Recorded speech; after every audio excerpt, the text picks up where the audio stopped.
రాజేశ్వర గారు మీరు ఎంత స్పీడ్గా వస్తుందో మంచిది. కోట రాజేశ్వర గారు మీ భర్త ఇక్కడ ఎదురు చూస్తారు మీకోసం, తట్టుకోలేకపోతున్నారు ఇక్కడ.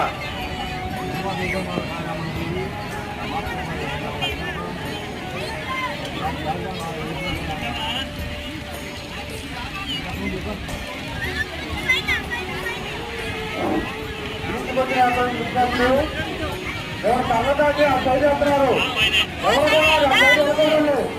ఆ నాలుగు వెళ్తున్నారు. అది వైపు వెళ్ళాలని చెప్తారండి, అది వైపు ఎవరన్నా కూడా తల్లగది వైపు మొత్తానికి తెచ్చేయాలండి. ఆ నాలుగు బోట్లు ఉంటాయి.